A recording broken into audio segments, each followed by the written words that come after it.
इस कहानी में डर और जुनून की गहराइयों में डूबा एक ऐसा रोमांच छुपा है जो आपको भीतर तक झकझोर देगा। यह कहानी सिर्फ एक प्रेम कहानी नहीं, बल्कि धोखे, जुनून और बदले की खौफनाक दास्तान है। जब प्यार की आड़ में छुपे अंधकार का सामना होता है, तब क्या होता है। सौम्य और उस रहस्यमयी लड़की के बीच जो हुआ, वह आपको यह सोचने पर मजबूर कर देगा कि हर खूबसूरत चेहरा मासूम नहीं होता। यह कहानी 18+ वयस्क सामग्री और डरावने तत्वों से भरपूर है। यदि आप कमजोर दिल वाले हैं या छोटे बच्चों के साथ हैं, तो इस कहानी को देखने से बचें। यह मौमिता डे की तरफ से एक खौफनाक प्रस्तुति है। क्या आप इस रहस्य और भय की दुनिया में कदम रखने के लिए तैयार हैं? डर की इस खौफनाक यात्रा की शुरुआत करते हैं। जितनी दूर तक नजर जाती है, सिर्फ अंधेरे में डूबी सड़क ही दिखाई देती है। अनिमेष की आंखों में आसपास की झाड़ियां और घनी झाड़ियों के अलावा कुछ भी नहीं आता। उभरती उम्र, हल्की नशे की झोंक में उसकी आंखें कुछ सुर्ख हो चुकी थीं। इस उम्र में ऐसा लंपट लड़का जिसे लड़कियों का खुमार न हो, ये तो असंभव है। अंधेरी सड़क के बीच जब वह संभल कर कदम रख रहा था, तभी अचानक उसे महसूस हुआ कि उसके पीछे कोई खड़ा हो गया है। शायद मदद के लिए ही उस व्यक्ति ने उसके कंधे पर हाथ रखा होगा। उसी समय चारों ओर एक मीठी खुशबू तैरने लगी। इतनी सुंदर परफ्यूम की खुशबू तो अनिमेष को नाइट क्लब में भी नहीं मिली थी। अपने शरीर में एक सिहरन महसूस करते हुए अनिमेष ने पीछे मुड़कर देखा। उसने देखा कि एक अनुपम युवती उसके कंधे पर हाथ रखकर उसे देखकर मुस्कुरा रही है। उस युवती की मुस्कान से उसकी अधूरी चाहत साफ झलक रही थी। फिर भी ऐसी सुनसान सड़क पर खड़ी वह युवती क्यों थी, इस बात का नशे में धुत अनिमेष ज्यादा अंदाजा नहीं लगा पाया। हिचकिचाहट छोड़कर उसने सीधा सवाल किया, इतनी रात में आप यहां अकेली क्या कर रही हैं? क्या चाहिए? युवती ने धीरे से कहा, अगर कहूं तुम्हें चाहिए। अनिमेष चौंक गया। पहली ही मुलाकात में आपसे सीधे तुम पर आ गई? अकेली सड़क पर क्यों खड़ी हैं? मंशा क्या है? मैं जानता हूं कि आजकल कुछ लड़कियां हाईवे पर जेब काटने या चाकू दिखाकर लूटने का काम करती हैं, लेकिन मुझसे ज्यादा कुछ नहीं मिलेगा। आप बेहतर किसी और को देख लें, शायद बेहतर फायदा हो जाए। युवती मुस्कुराई और बोली, लेकिन मेरी मंशा तो बस तुम हो। तुम्हारे सिवा मुझे कुछ नहीं चाहिए। मैंने बहुत उम्मीदों के साथ यहां तक सफर किया है। मुझे यूं निराश मत करो। अनिमेष ने गुस्से में कहा, आप जानती भी हैं कि मैं कौन हूं। युवती ने जवाब दिया, जानने की कोई जरूरत नहीं है। रात के अंधेरे में एक खूबसूरत अजनबी लड़के से जितना जानना या पाना हो सकता है, उतना काफी है। अनिमेष चिढ़कर बोला, यह मजाक हो रहा है मेरे साथ? साली, उल्टी सीधी बातें करके मेरा सारा नशा खराब कर दिया। हटो यहां से। अनिमेष यहां का लड़का नहीं था। वह कुछ दिनों के लिए अपने दोस्त के घर आया हुआ था। अपने दोस्त की इज्जत की वजह से वह किसी लड़की के साथ झगड़ा या नाता नहीं जोड़ना चाहता था, लेकिन शराब की लत उसे बार में खींच लाई थी। वहां भी उसने दोस्तों से बचने के लिए चुपचाप पिछले दरवाजे से अंदर जाने का प्लान बनाया था, लेकिन यह युवती अब उसका रास्ता रोककर खड़ी हो गई थी। उसने थोड़े नाराजगी भरे लहजे में कहा, लक्ष्मी, नाराज मत हो। मेरी हालत समझने की कोशिश करो। मैं यहां सिर्फ तुम्हें पाने के लिए खड़ी हूं। मुझे डरने की क्या जरूरत है? तुम मुझे जानते नहीं, मैं तुम्हें नहीं जानती, लेकिन तुम्हारी आंखों में जो चाहत की आग है, उसे मैं पूरा कर सकती हूं। क्या तुम मुझे अपना नहीं बनाओगे? अनिमेष ने उसे झिड़कते हुए कहा, आपको मेरी परवाह करने की कोई जरूरत नहीं है। मैं आपके इरादे अच्छी तरह समझता हूं, मुझसे दूर रहिए। लेकिन युवती ने उसकी बात अनसुनी करते हुए उसका हाथ पकड़ लिया। अनिमेष गुस्से में उसे धक्का देकर वहां से भागने की कोशिश करने लगा। तभी युवती उसके सामने आ गई। अब अनिमेष ने गौर से देखा। युवती बेहद सुंदर और आकर्षक थी। उसकी उम्र 27-21 साल से ज्यादा नहीं लग रही थी। सफेद साड़ी और सफेद ब्लाउज में उसकी खूबसूरती झलक रही थी। अनिमेष का गुस्सा अब पूरी तरह से शांत हो चुका था। वह मुस्कुराते हुए बोला, तो तुम मुझे पाना चाहती हो? अच्छा, अब ध्यान से देखने पर समझा कि तुम्हें मना करना वाकई गलत होगा।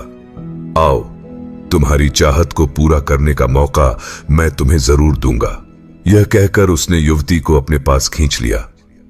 कुछ पलों तक वह उसे अपनी बाहों में थामे रहा, लेकिन जैसे ही उसने युवती को चूमने की कोशिश की, वह चौंक गया। युवती का चेहरा अचानक विकृत हो गया।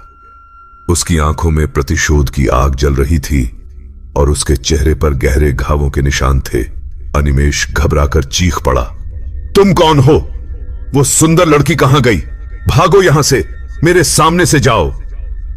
युवती ठहाका लगाते हुए बोली, मुझे ध्यान से देख अनिमेष, तेरे शरीर से मैंने सारा मांस निकाल लिया और तुझे पता भी नहीं चला।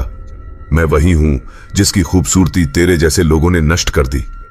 अब मैं अकेली हूं, बहुत भूखी हूं। आज तेरा आखिरी दिन है।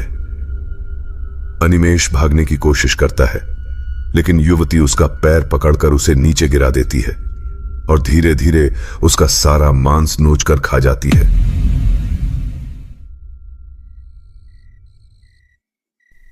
सौम्य आज थोड़ा ज्यादा देर से घर लौट रहा था।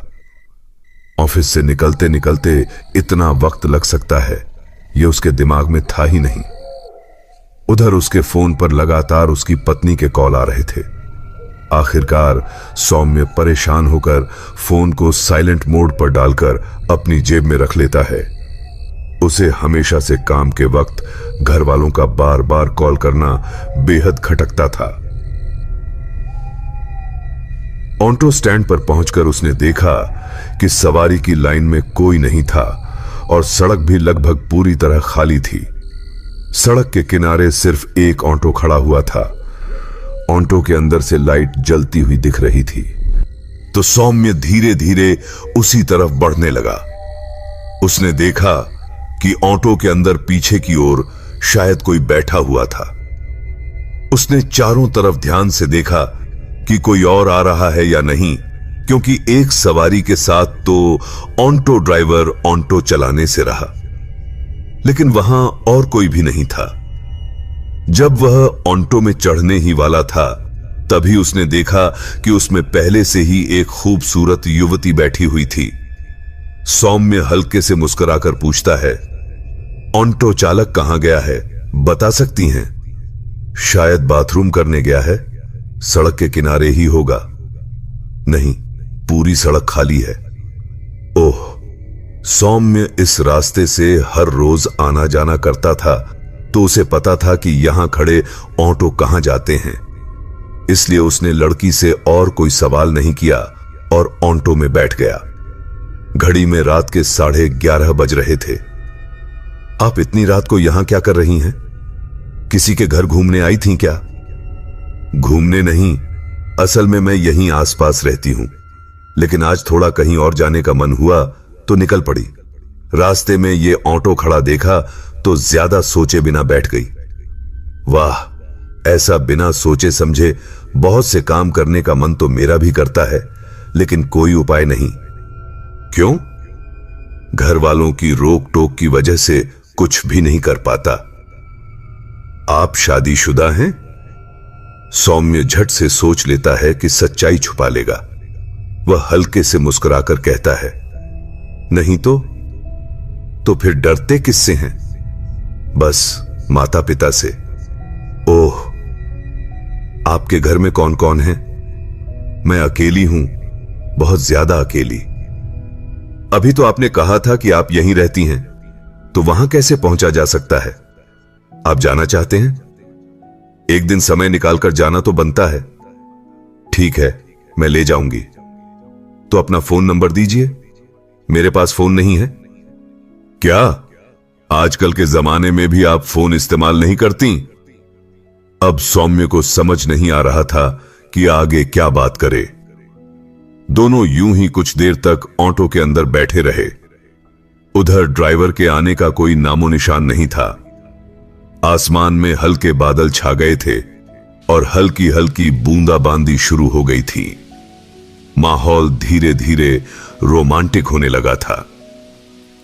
क्या आपको बूंदों की छींटें लग रही हैं? हां, लेकिन बस हल्की हल्की। ठंड लग जाएगी। रुकिए, मैं ऑटो के पर्दे नीचे कर देता हूं। लड़की बैठी हुई थी। सौम्य उसके ऊपर से झुककर ऑटो के दूसरी ओर का पर्दा नीचे करता है और फिर अपनी तरफ का पर्दा भी गिरा देता है। इस मौसम में सौम्य के शरीर में अजीब सी सिहरन होने लगी। उसने अपना चेहरा दूसरी तरफ मोड़ लिया और जानबूझकर अपनी दाहिनी कोहनी लड़की के शरीर से हल्का छुआने लगा। ऐसे मौसम में शायद लड़की भी यह छुअन चाह रही थी।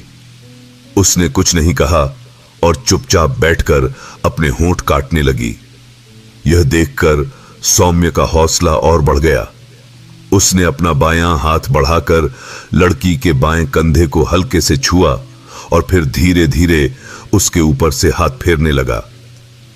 लड़की शर्म से सिर झुका लेती है, लेकिन वह सौम्य को रोकने की कोई कोशिश नहीं करती। सौम्य ने अब अपनी सारी झिझक छोड़ दी और लड़की की ओर देखकर पूछता है, तुम्हें अच्छा लग रहा है ना? लड़की ने अपने दिल की बात सुनकर बहुत ही संक्षेप में जवाब दिया, अच्छा लग रहा है। सौम्य ने रोमांटिक अंदाज में कहा, तो फिर करते ही रहें? लड़की ने कामुक स्वर में पूछा, क्या मैंने कभी मना किया? यह सुनकर सौम्य और उत्तेजित होकर बोला, मैं अगर तुम्हारे उन दोनों को पकड़ लूं तो फिर कभी नहीं छोड़ूंगा। लड़की भी बेहद कामुक हो गई और हल्की आवाज में बोली, मैं भी नहीं चाहती कि तुम आज रात मुझे छोड़ो, क्योंकि अगर तुमने छोड़ा तो मैं खुद तुम्हें अपनी ओर खींच लूंगी। सौम्य लड़की को किस करने ही वाला था, तभी उसके होंठों को देखकर बोला, तुम्हारी लिपस्टिक का रंग कितना खूबसूरत है। क्या शानदार लग रहे हैं तुम्हारे होंठ। आह, लड़की ने उत्तर दिया, खून की तरह गहरा लाल।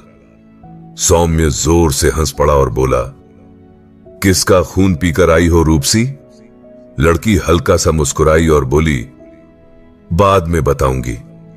फिर सौम्य ने अपने दोनों हाथ बढ़ाकर लड़की के दोनों स्तनों को छू लिया। दोनों एक दूसरे की शारीरिक भूख मिटाने लगे। थोड़ी देर बाद लड़की ने सौम्य के बालों को कामुक अंदाज में पकड़ते हुए कहा, क्या तुमने पहले कभी ऐसा सुख महसूस किया है? सौम्य ने जवाब दिया, कभी नहीं। तुम्हारे जैसी खूबसूरत लड़की तो मैंने कभी देखी ही नहीं। लड़की अपने मदहोश अंदाज में बोली, मैं भी तुम्हारे और करीब आना चाहती हूं। सौम्य बोला, तो फिर एक किस दे दो। लड़की तुरंत उत्साह के साथ सौम्य की ओर झुक गई। दोनों के बीच एक लंबे समय तक गहरी चुंबन की प्रक्रिया चलती रही। इसके बाद लड़की ने बेहद मादक स्वर में पूछा, तुम मुझे और करीब लाना चाहते हो? सौम्य ने उसे और जोर से गले लगाते हुए कहा, हां, चाहता हूं। लड़की ने कहा, मेरे लिए क्या तुम सब कुछ कर सकते हो? सौम्य ने उसके माथे पर एक चुंबन करते हुए कहा, हां, कर सकता हूं। बाहर तेज बारिश और बिजली चमक रही थी। लड़की ने कहा, तो फिर तुम मेरे और करीब आओ। मैं अब और शांत होकर नहीं बैठ सकती। सौम्य ने लड़की को और पास खींच लिया। तभी उसके पेंट की जेब से मोबाइल फोन नीचे गिर गया।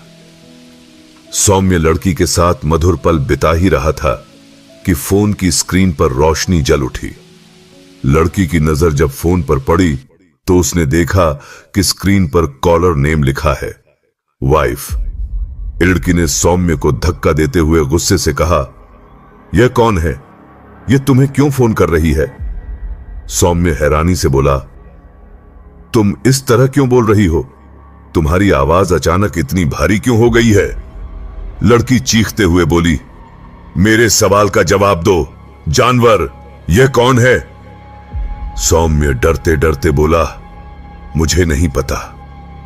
लड़की ने गुस्से में सौम्य की गर्दन को कसकर पकड़ लिया। सौम्य दर्द से तड़पने लगा। मैं मार दूंगी, तुम्हें भी मार दूंगी। तुम्हारे जैसे हर बेईमान आदमी को मैं खत्म कर दूंगी। घर में पत्नी को छोड़कर बाहर ऐश करने आए हो। तुम्हारी लालच भरी जीभ को खत्म कर दूंगी। मैंने यह दर्द सहते हुए अपनी जान गंवाई है।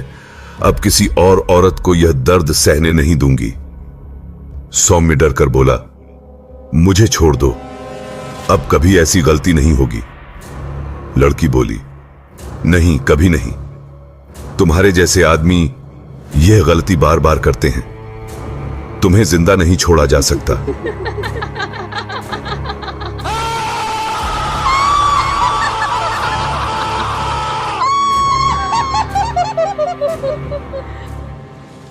उस रात सौम्य कैसे मरा यह कोई नहीं जानता, लेकिन सुबह सड़क किनारे एक आदमी की लाश पाई गई जो फटे पुराने कपड़ों में थी। उसके शरीर पर कहीं कोई घाव का निशान नहीं था, फिर भी ऐसा लग रहा था जैसे उसके शरीर का सारा खून चूस लिया गया हो। उसका चेहरा पीला पड़ चुका था और शरीर अजीब तरह से टेढ़ा मेढ़ा हो गया था। उसकी चीजों की जांच करने पर उसका पता चल पाया और उसके परिवार को खबर दी गई। पोस्टमार्टम के बाद भी डॉक्टर कुछ समझ नहीं पाए। बस यही कहा गया कि उसके शरीर में खून की एक बूंद भी नहीं बची थी। तो दोस्तों, यह थी आज की खौफनाक कहानी। सौम्य की यह अजीब और डरावनी रात हमें यह सिखाती है कि हर अजनबी मुस्कान के पीछे एक अनजाना रहस्य छुपा हो सकता है। यह कहानी डर, जुनून और धोखे की गहराइयों को दिखाती है। अगर आपको यह कहानी पसंद आई हो तो लाइक, शेयर और सब्सक्राइब करना न भूलें और कमेंट में बताइए कि इस कहानी का कौन सा पल आपके रोंगटे खड़े कर गया। केडी स्टूडियो की भूतिया कहानियां में अगली बार एक और डरावनी दास्तान के साथ मिलते हैं। तब तक ध्यान रखें, अंधेरे में जो दिखता है वह हमेशा सच नहीं होता। सुनते रहिए, डरते रहिए। धन्यवाद।